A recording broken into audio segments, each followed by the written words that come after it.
députés. Vous avez la parole, Madame la Ministre. Merci, Monsieur le Président, Mesdames les députés, Messieurs les députés.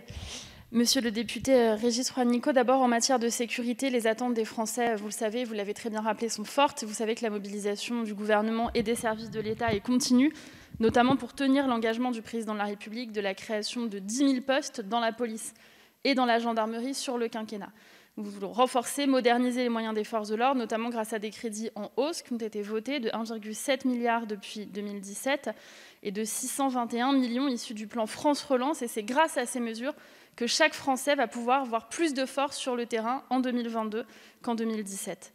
Je sais que les élus locaux sont très attachés à la présence rassurante des forces de l'ordre sur la voie publique. Je connais à cet égard les attentes très fortes du maire de Saint-Étienne et les vôtres, monsieur le député. Vous m'avez posé des questions très précises. Je vais tenter de vous répondre très précisément. Si d'aventure vous n'aviez pas tous les éléments, je me tiens, ainsi que Gérald Darmanin, à votre disposition pour compléter les éléments de ma réponse. D'abord, je voudrais vous dire qu'entre le 1er janvier 2017 et le 31 mars 2021, le nombre de gardiens de la paix affectés à la CSP de Saint-Étienne sont passés de 381 à 411 gardiens. La CSP de Saint-Étienne, elle peut continuer d'être renforcée d'ici la fin du quinquennat. C'est un effectif qui place Saint-Étienne dans une situation favorable, adaptée au niveau d'activité de la police. Et je voudrais rappeler que la ville bénéficie d'un quartier de reconquête républicaine qui a eu un renfort dédié et permis de sanctuariser 15 policiers. Dans le secteur de la Côte-Chaude, par exemple, cette action elle permet de faire reculer la délinquance au cours des 4 premiers mois, d'après les chiffres dont nous avons, même si je sais bien sûr que l'insécurité reste réelle et qu'elle se nourrit des nuisances du quotidien. Dans le secteur de Terre-Noire, la délinquance augmente, ce qui a des conséquences qui sont concrètes sur le personnel, sur les usagers des transports en commun, vous le savez mieux que personne. Une présence policière est donc assurée désormais tous les après-midi. Jusqu'au début de soirée, il y a des contrôles régulièrement réalisés pour le respect du couvre-feu notamment.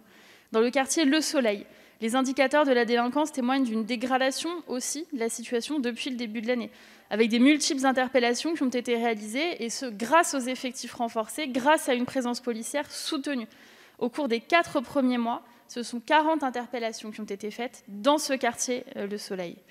Dans le quartier Montrénaud, la situation de la délinquance, et notamment liée au trafic de drogue, appelle aussi une forte mobilisation de nos forces. Il y a plusieurs points de deal qui ont été démantelés, qui ont permis 36 interpellations au cours des 4 premiers mois de l'année. Et par ailleurs, la CSP bénéficie des effectifs mutualisés pour la Loire, de la police judiciaire et de la police aux frontières. La mobilisation des policiers, elle est présente, monsieur le député. L'État y consacre des moyens nécessaires et continuera de soutenir les nouveaux projets avec de nouveaux moyens. Il doit aussi pouvoir compter sur la mobilisation si importante des collectivités. Je crois, et je pense que c'est partagé, que c'est ensemble et de manière complémentaire et très coordonnée que nous réussirons à faire reculer la délinquance. Je vous remercie. Merci.